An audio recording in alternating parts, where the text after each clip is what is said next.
USA का study visa करने के लिए सिर्फ 80,000 रुपया हम लेते हैं जी। वीजा के बाद कोई पेमेंट नहीं है, वीजा लगेगा, सीधा क्लाइंट ने टिकट लेनी और जाना है। हाई फ्लाई यानी विंग्स टू हाई फ्लाई का इमिग्रेशन अब खुल चुका है आपके अपने शहर करनाल में भी।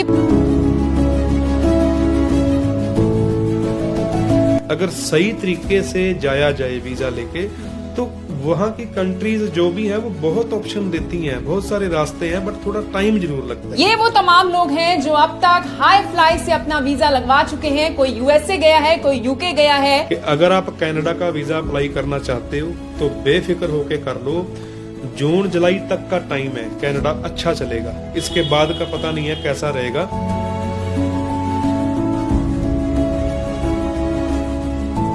28 फरवरी तक जो है वो वर्क वीजा हमने करना है। इसमें कोई कारपेंटर है, कोई वेल्डर है, चाहे आपको कोई काम आता है या नहीं भी आता, यूके एंड यूरोप के लिए सिर्फ आपकी +2 हुई होनी चाहिए, ठीक है ना। और यूरोप के लिए 10th भी चल जाएगी। +2 का यूके का करना है तो +2 हुई होनी चाहिए।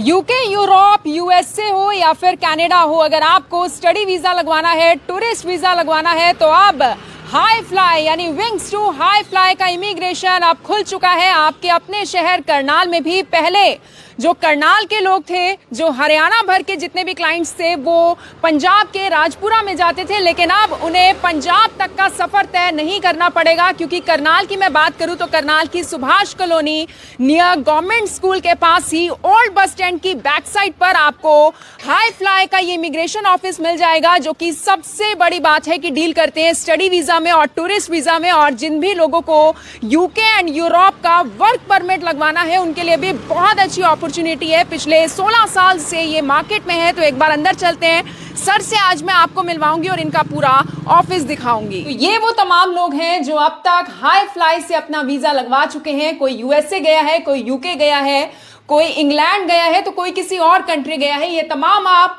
खुश चेहरे यहाँ पर देख पा रहे होंगे। तो एक बार अंदर मेरे साथ चलते हैं और एक बार सर से हम बातचीत करेंगे कि आखिर क्या राज है कि लोग इतने ज्यादा प्रभावित हैं, इतने ज्यादा खुश हैं, क्योंकि 16 सालों में लोगों का बहुत ज्यादा भरोसा हाई फ्लाई पर है। तो एक बार अंदर चलते हैं और सर से पूरी जानकारी लेते हैं। हाई फ्लाई इमिग्रेशन की अब करनाल में शुरुआत हो चुकी है, जिनके ऑफिस में इस वक्त मैं मौजूद हूँ। और यहाँ के जो डायरेक्टर हैं लकी वधाना जी, वो आज करनाल पहुंचे हुए हैं। तो चलिए उनसे एक बार मुलाकात कर लेते हैं, बातचीत कर लेते हैं। और ये एक ऐसे चेहरे हैं जिनसे आप बहुत बार रूबरू हो चुके होंगे। हेलो सर, कैसे हैं आप? जी बढ़िया बढ़िया मैम, आप ठीक हो?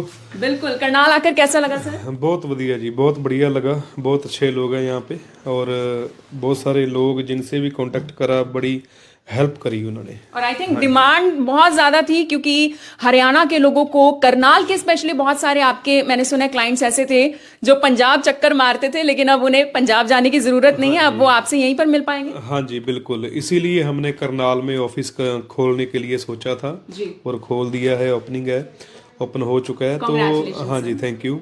क्योंकि करनाल से, पूरे हरियाणा से ना बहुत सारे क्लाइंट जो थे राजपुरा आते थे हमारे पास, तो तभी हमने सोचा भी क्यों ना यहाँ पे किया जाए। जी जी। हाँ जी, बहुत सारे लोग हैं जो अभी भी विजिट कर रहे हैं और नया लेके आए हैं। एक वर्क परमिट के रिलेटेड बात करनी है, यूरोप का और यूके का।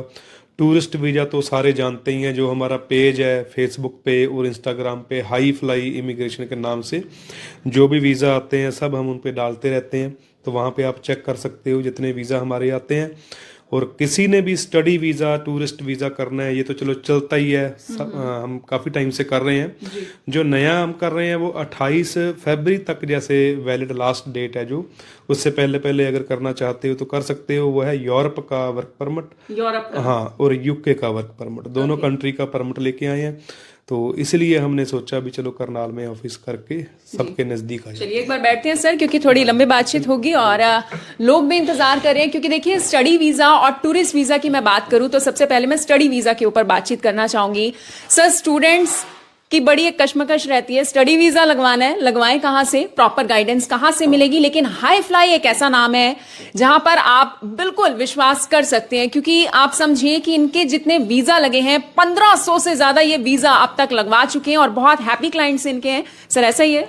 हाँ जी हाँ बिल्कुल, क्योंकि जो नॉर्मल सी एक बात बोलूं कि टूरिस्ट वीज़ा जो है इसमें देखो बहुत सारे लोग हैं जो घूमने फिरने के लिए भी जाना चाहते हैं, जिन्होंने घूम फिर के आना है वापस, और ज़्यादा क्वांटिटी चलो उनकी रहती है जिन्होंने वापस नहीं आना, है ना। तो मैं यही चाहूँगा कि बोल सबको बताना चाहता हूँ कि जिसने भी अगर जाना है, अगर आप काम करना चाहते हो जाके भी एक लीगल वे से होना चाहिए सारा। ऐसा नहीं है कि आपने टूरिस्ट वीज़ा लिया और वहाँ पे आपने जाके सोचा कि मैं अलग तरीके से या इलीगल तरीके से मैं सेटल हो जाऊँ, है ना। तो मैं चाहता हूँ कि अगर हम सही काम कर रहे हैं, है ना, अच्छे तरीके से कर रहे हैं, तो लोग भी हमारे पास उसी तरीके की डिमांड लेके आए ताकि हम उनको सही रास्ते पे डाल सकें। सर इलीगल सी एक बात मेरे ध्यान में तो सबसे पहले वही आई है और शायद लोगों के दिमाग में भी वही आएगी जो आजकल का हॉट टॉपिक चल रहा है, जिस पर हर कोई इस वक्त चर्चा कर रहा है, और वो है डंकी रूट वाला। यानी कि जो भारतीय अब वापस आए हैं, देखिए जब उनके इंटरव्यूज होते हैं, परिवार वालों के बीच में हम पहुंचते हैं, दुख भी काफी होता है। लेकिन स्टूडेंट्स को क्या कहना चाहेंगे सर, क्योंकि लीगल वे से अच्छा वे कोई और नहीं हो सकता किसी भी कंट्री में दाखिल होने का, किसी भी कंट्री में जाने का। सबसे पहले तो मैं आपकी प्रतिक्रिया जानना चाहती हूँ, ये जो भारतीय वापस आए हैं, आपका क्या कहना है और क्या सोचना है? देखो, जो लोग वापस आए हैं वो गए थे इलीगल तरीके से गए हैं, है ना। तो क्योंकि उनका जो स्टार्ट था वही गलत था, ठीक है, वो बहुत परेशान है, उनका दुख बहुत बड़ा है, ये कोई छोटी बात नहीं है ना, हमें भी बहुत अफसोस है। बट जो सच्चाई है आप उसको भी एक साइड पे नहीं कर सकते ना, है ना। क्योंकि जो तरीका था जाने का वो ठीक है, गलत था। उसके बाद इन्होंने खर्चा भी करा, कुछ एजेंट्स ने पैसे भी लिए बहुत सारे, है ना, और खुद के शरीर को भी दिक्कत में डाला सर। क्योंकि आप स्टडी वीजा में बहुत बेहतरीन तरीके से डील कर रहे हैं, बहुत सारे स्टूडेंट्स का आपने स्टडी वीजा लगवाया, उन्हें फॉरेन कंट्री में भेजा है, चाहे मैं यूएसए की बात करूं, चाहे मैं कनाडा की बात करूं, और भी तमाम कंट्रीज की बात करूं। लेकिन क्या कारण रहता है सर कि स्टूडेंट्स पढ़ाई ना करके, आइल्स क्लियर ना करके, पीटी क्लियर ना करके डंकी रूट का रास्ता ले लेते हैं? क्या वो इजी है, क्या वो शॉर्टकट है? नहीं, उसका कारण एक्चुअली ज्यादातर करने का ये था क्योंकि अगर वो सीधे तरीके से जाते हैं ना, सपोज करो आप यूएसए जाना है, टूरिस्ट वीजा पे जाते हैं, जहां आप स्टडी वीजा पे जाते हैं, तो वहां पे ना पीआर लेने में या सीधी जैसे पंजाबी में कहते हैं पक्के होने में मतलब कि बहुत टाइम लग जाता है, जहां वहां पे केस ही फाइल नहीं होता। तो जो डंकी लगा के जाते हैं उनका केस फाइल हो जाता है जल्दी, ठीक है ना। तो इजीली वहां पे पीआर मिल जाती है, जैसे काम करने की परमिशन मिल जाती है कि केस बन जाता है वहां पे उनका, वहां के शरणार्थी बन जाते हैं। तो वो एक्सेप्ट ही उनको करते हैं जो डंकी के हिसाब से, जहां वो कंट्री आउट जैसे हुए होते हैं ना, वैसे, है ना। हालांकि मेरा मानना ये है कि कोई भी कंट्री है ना, चाहे वो कनाडा है, चाहे यूरोप है, चाहे यूएसए है, अगर सही तरीके से जाया जाए वीजा लेके, तो वहां की कंट्रीज जो भी है वो बहुत ऑप्शन देती हैं, बहुत सारे रास्ते हैं, बट थोड़ा टाइम जरूर लगता है। वो शॉर्टकट के चक्कर में बड़ी सारी चीजें गलत हो जाती हैं जो बाद में पछताना। ये शॉर्टकट की हम बात कर रहे हैं कि लोग पक्के होने की बड़ी जल्दी दिखाते हैं, लोग वहां पर जाना चाहते हैं।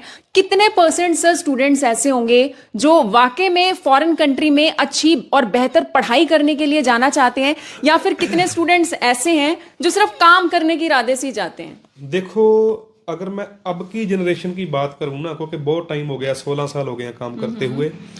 पहले ज्यादातर क्या था कि लोग बस ये होता था कि पहुंच जाएं वहां पे, उनको कोई लेना देना नहीं है, पढ़ना है वहां पे। अगर किसी ने यहाँ पे, हाँ, कोई नहीं करता था पहले। अब तो चलो आज के जो बच्चे हैं ना, बड़े सियाने हैं, समझदार हैं, वो प्रॉपर पढ़ते हैं, आइल्स करते हैं, और पढ़ने के इरादे से, आज की डेट में तो पढ़ने के इरादे से जा रहे हैं, जहाँ परसेंटेज निकाल सकते हैं कि 100 में से 10 बच्चे ऐसे होंगे जो सिर्फ जाना ही है और कुछ नहीं करना। 90% बच्चे ऐसे हैं जो अब पढ़ना चाहते हैं वहां पे जाके। टूरिस्ट वीजा हम लगवाते हैं, क्लियरली बात करते हैं, समझाते हैं कि इतना खर्चा आएगा। नॉर्मली हम 15 से 20 हजार रुपया एडवांस लेते हैं, चाहे वो कनाडा का टूरिस्ट वीजा है, चाहे यूएसए का टूरिस्ट वीजा है, चाहे यूरोप का है। एम्बेसी फीस क्लाइंट की खुद की लगेगी। आपके पास चाहे कोई डॉक्यूमेंट नहीं है, सिर्फ हमें पासपोर्ट, आधार कार्ड, पैन कार्ड चाहिए। ऐसा नहीं है कि बाकी डॉक्यूमेंट्स की नीड नहीं होती, पूरी एक प्रोफाइल होती है, बट वो हम फिर समझाते हैं कि कैसे कैसे रेडी करना है सारा कुछ। वो एक लीगल तरीके से सारा होता है, बट थोड़ा टाइम जरूर लगता है उसको। 1 महीने की जगह 2 महीने लग सकते हैं। तो अगर क्लाइंट टाइम भी देता है हमें, तो बहुत ही जेन्युइन तरीके से वीजा लग सकता है और लगते हैं। इसी से रिलेटेड सर मेरा अगला सवाल है, जेन्युइन तरीके से ही आप लोग काम कर रहे हैं, तभी मार्केट में देखिए टिके भी हुए हैं और बने भी हुए हैं, और लोगों का विश्वास भी आप लोगों पर है। लेकिन अब ये बात जो सामने आई है कि यूएसए ने जिस तरीके से भारतीयों को वापस भेजा, ऐसी ही बात कनाडा के लिए भी सामने आ रही है। क्या जल्द कनाडा भी इसी पॉलिसी को अपनाने वाला है? नहीं नहीं, कनाडा ने देखो पहले वीजा जरूर बंद करे थे, काफी टाइम बंद भी नहीं कह सकते कि 1 साल लगा। हाँ 1 साल तकरीबन उन्होंने, जहां सपोज करो 1 महीने में 100 वीजा या 100 वीजा वो दे रहे थे, तो उन्होंने सिर्फ 2% या 5% कर दिया था। बट अब पिछले 1-1.5 महीने से लगातार कनाडा के वीजे आ रहे हैं। अब मैं ये आपके माध्यम से सबको बताना चाहता हूं कि अगर आप कनाडा का वीजा अप्लाई करना चाहते हो तो बेफिक्र होके कर लो। जून जुलाई तक का टाइम है, कनाडा अच्छा चलेगा, इसके बाद का पता नहीं है कैसा रहेगा। अगर आप कनाडा का टूरिस्ट वीज़ा अप्लाई करना चाहते हो, चाहे आप सिंगल हो चाहे आप फैमिली के साथ जाना चाहते हो, अगर आपने जो भी आपकी मंशा है, आपने सेटल होना है या आपने घूमने जाना है, वो आपके ऊपर है। टूरिस्ट वीज़ा अगर कनाडा का भी आप अप्लाई कर लोगे तो बहुत बढ़िया रहेगा, क्योंकि अभी कनाडा खुल गया है। तो जब नया नया कुछ होता है ना, तो 2-3-4 महीने ना वो बहुत अच्छा चलता है। काम की कोई फिर कमी वो आ जब रही है ज्यादा सर? रश हो जाता है फिर नॉर्मल हो जाता है। काम की कोई कमी आ रही है कनाडा में? देखो वहां पे हालात तो ऐसे ही है, मैं भी आपको बोल दूं, है ना। हालात देखो, काम कारण क्या है सर इसके? काम वहां पे उसको मिलता है जिसका यहीं से नेटवर्क है। अगर आपकी जान पहचान वहां पे कोई रिश्तेदार या कुछ ऐसा है तो ही आप कनाडा के लिए हाँ करो या कनाडा की तरफ जाओ, नहीं तो इस फिर समय सबसे बेस्ट ऑप्शन क्या है, कौन सी कंट्री? सबसे बेस्ट ऑप्शन, मैं सही बात आपको बोलूं, देखो अगर तो नॉर्मली घूमने ही जाना है फिर तो टूरिस्ट वीजा लो और आ जाओ और आ जाओ, है ना। अगर आप काम करने के हिसाब से जा रहे हो तो फिर आप वर्क परमिट पे जाओ, या यूरोप जाओ या यूके जाओ। अगर आपके पास लीगल डॉक्यूमेंट होंगे तो आपको कोई कुछ कह ही नहीं सकता। हाई फ्लाई कौन कौन सी कंट्री में डील करता है सर? अभी देखो वर्क की अगर बात करें, यूरोप और यूके है, और टूरिस्ट और स्टडी वीजा वो यूके, कनाडा, यूएसए, ये टूरिस्ट और स्टडी तो कर ही रहे हैं। सबसे मेन हमारा जो स्टडी के जिसमें हमें मजा आता है करने का, वो यूएसए का है। यूएसए का स्टडी वीजा करने के लिए सिर्फ 80,000 रुपया हम लेते हैं जी। वीजा के बाद कोई पेमेंट नहीं है, वीजा लगेगा, सीधा क्लाइंट ने टिकट लेनी और जाना है। और ये सर जो आप लोगों की यूएसपी है कि नो चार्जेस बिफोर वीजा, ये किन किन के ऊपर एप्लीकेबल है? ये ऐसे है, सपोज करो डिपेंड ऑन डील है। जैसे कुछ क्लाइंट ऐसे होते हैं जिनके पास सारा कुछ होता है, तो उनसे हम वीजा के बाद पैसा कोई नहीं लेते। जो 15-20 हजार लेना है उनको बोल के, जैसे अभी भी बता ही रहा हूं मैं, है ना। क्योंकि ऐसा मेरा सीन ही नहीं है कि मैं वीडियो में कुछ और बोल दूं, बैठ के डील कुछ और हो। जहां मैं पहले वर्क परमिट वाली बात कंप्लीट कर दूं कि अगर वर्क परमिट आप करना चाहते हो यूरोप का या यूके का, तो उसमें आपको 45,000 से लेके 60-70 हजार तक एडवांस देना ही पड़ेगा। जो एडवांस दे सकता है वही संपर्क करे, क्योंकि फोन करके ना कई लोग फिर बहुत टाइम खराब करते हैं। फंडिंग को लेकर दिक्कत आ रही है सर आजकल लोगों को? हाँ, फंडिंग को लेके देखो, जिसके पास फंड्स नहीं है ना, उसको तो दिक्कत है ही है। फिर वो भी हमारे पास फैसिलिटी आप लोगों की तरफ से कोई हेल्प होती है इसमें? हाँ जी, वही मैंने बोला है कि अगर देखो, अगर वर्क वीजा है इसमें तो फंडिंग की नीड होती नहीं है। वर्क में तो आपने हमें एडवांस पेमेंट देनी है, बाकी वीजा के बाद देनी है। वो अकॉर्डिंग टू योर एज या प्रोफाइल के हिसाब से काउंटर पे बैठ के डील होगी। मैंने मेन आपको बता दिया कि ऐसा मत सोचना कि कुछ एडवांस नहीं है। वर्क वीजा में मैं एडवांस लेता हूँ, शुरू से ही लेता हूँ, सबको पता है ये, है ना, और लोग आते भी हैं। और रही बात फंड्स की जरूरत होती है स्टडी वीजा और टूरिस्ट वीजा में। उसमें अगर आपको फंड्स की रिक्वायरमेंट है, हमारे पास फाइनेंशियल जो कंपनीज हैं जिनके थ्रू हम फंड करवा के देते हैं, वो हमारे पास। आपने सिर्फ पासपोर्ट, आधार कार्ड, पैन कार्ड देना है। आपका टूरिस्ट वीजा हो, स्टडी वीजा के लिए तो चलो स्टडी के या और भी, मैं टूरिस्ट वीजा की बात कर रहा हूँ। अगर तो आपने टूरिस्ट वीजा करवाना है तो फंडिंग की कोई दिक्कत नहीं है, सिर्फ पासपोर्ट, आधार कार्ड, पैन कार्ड चाहिए और कुछ नहीं। स्टडी वीजा अगर आपने करना है, चाहे वो यूएसए है, चाहे वो कनाडा है, चाहे वो यूके है, आपके पास पीटी और आपके पास आयल्स, जिसमें एक मॉड्यूल में 5 या 5.5 चल जाएंगे, ये आपके पास होना चाहिए। हर किसी की सर अच्छी प्रोफाइल नहीं होती। बहुत बार हम देखते हैं लोगों की फाइल रिजेक्ट हो जाती है, लोग निराश हो जाते हैं, हताश हो जाते हैं। लेकिन हाई फ्लाई लोग क्यों भरोसा करें, क्योंकि मार्केट में ऑप्शंस तो बहुत सारे हैं। एक्चुअली देखो, मेरा जो ना एक करियर रहा है वो काफी कुछ, देखो आजकल ऑनलाइन हर एक का दिख जाता है ना। मैंने ऐसे ऐसे लोगों का वीजा लगवाया जिनके पास कोई प्रोफाइल नहीं थी। बहुत सारा मेरा फेसबुक भरा पड़ा है। कोई टाइम था कि 5-5 हजार में भी वीजा लगवाए हैं। कोई ऐसे बंदों को भी अभी लेटेस्ट एक वीजा लगा है जिसकी, अब मैं वैसे उसका नाम नहीं लेना चाहूंगा, कि वो ऐसा काम था, सपोज करो रोज का 300-400 रुपया कमाने वाला बंदा था जिसका वीजा लगा है। अभी उसकी फ्लाइट है, हम वीडियो भी डालेंगे जी। तो मेन जो है कि टूरिस्ट वीजा के लिए आपकी जैसी भी प्रोफाइल है, आप आओगे वीजा लगेगा ही लगेगा, इस बात की पूरी जिम्मेवारी है। तो स्टडी वीजे में देखो ऐसे है जिसकी प्रोफाइल नहीं अच्छी है तो उसमें डील करने का कोई फायदा नहीं है, क्योंकि क्लाइंट का भी पैसा खराब होगा, हमारा भी वक्त खराब होगा।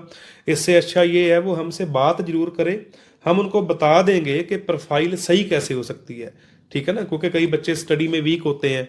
तो अगर आपको हर जगह से मना हो गया है, निराशा मिली है, नहीं हो पा रहा, तो आप हमारे साथ कांटेक्ट कीजिए, मैं कोई ना कोई रास्ता आपको जरूर दूंगा, ऐसी बात नहीं है। तो बिल्कुल किसी भी क्वेरी के लिए आप जुड़ सकते हैं सर। इसके अलावा स्टडी वीजा और टूरिस्ट वीजा के लिए कोई नई पॉलिसी भी आई है जिससे आप लोगों को, बच्चों को अवगत करवाना हाँ जी, वही मैं बता रहा था कि जो 28 फरवरी तक जो है वो वर्क वीजा हमने करना है। इसमें कोई कारपेंटर है, कोई वेल्डर है, चाहे आपको कोई काम आता है या नहीं भी आता, यूके एंड यूरोप के लिए सिर्फ आपकी +2 हुई होनी चाहिए, ठीक है ना।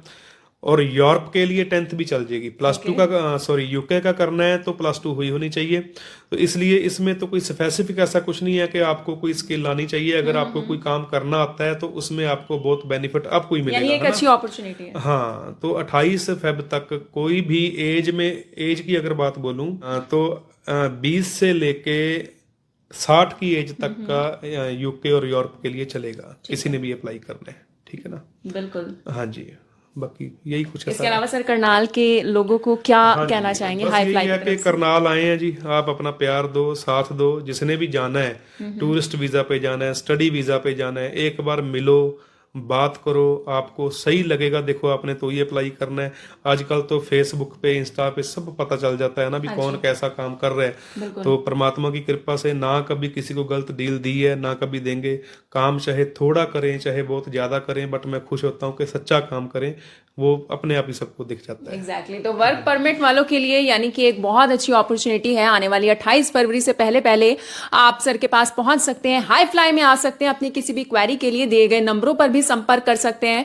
और जो भी लोग इंटरेस्टेड हैं काम करने जाने के लिए यूके में या फिर यूरोप में, तो आप यहां पर पहुंच सकते हैं। बहुत अच्छी अपॉर्चुनिटी है। इसके अलावा जितने भी स्टूडेंट स्टडी वीजा लगवाना चाहते हैं या जितने भी लोग टूरिस्ट वीजा लगवाना चाहते हैं वो भी हाई फ्लाई में आ सकते हैं, क्योंकि 16 सालों से मार्केट में है। और अपने आप में इनकी जो सबसे बड़ी यूएसपी की मैं बात करूं वो यही है कि लोगों को इन पर इस वजह से भी भरोसा है क्योंकि इनकी आउट एडवर्टाइजमेंट होती है, वो सबसे बड़ी चीज होती है। यानी लोग ही सर आपके बारे में बता देते हैं कि हाई फ्लाई क्या है। बिल्कुल जी, इतना टाइम हो गया काम करते हुए, है ना। तो देखो जो मेन आजकल तो देखो हर एक जिसने भी विदेश जाना है ना, चाहे वो टूरिस्ट वीजा है चाहे वो स्टडी वीजा है, ऐसा नहीं है कि बस उसने ऐड देखी और आ गया, है ना। वो सारा पिछला देखते हैं भी कैसा इनका व्यवहार रहा है ना। एक बार वो आते हैं जहाँ 2-4 लोगों के पास होके आते हैं। तो हमारा तो यही है कि अगर आप टूरिस्ट वीजा अप्लाई करते हो हमारे पास आके, जिम्मेवारी के साथ कह रहा हूँ कि वीजा लगेगा ही लगेगा। बाकी तो देखो जब आप जुड़ोगे तब पता चलेगा, है ना। तो बिल्कुल जो वीडियो में बोला है वैसे ही बैठ के डील होगी। क्लियर मैंने सब कुछ आपको बता ही दिया। राजपुरा और करनाल अभी जैसे बैठे हैं, यहाँ पे हमारा ऑफिस है, तो बेफिक्र होकर आप आ सकते हो। बिल्कुल, पंजाब के लोग राजपुरा सर से मिल सकते हैं और करनाल के लोग तो अब करनाल आ ही सकते हैं। तो एक बहुत अच्छी अपॉर्चुनिटी है। तो एक बार यहाँ पर जरूर विजिट कीजिए और दिए गए नंबरों पर आप अपनी किसी भी क्वेरी के लिए जुड़ सकते हैं, सर से बातचीत कर सकते हैं। आप सभी लोगों का धन्यवाद और इस वीडियो को दूसरों तक जरूर पहुंचाएं ताकि दूसरे लोगों की मदद हो सके।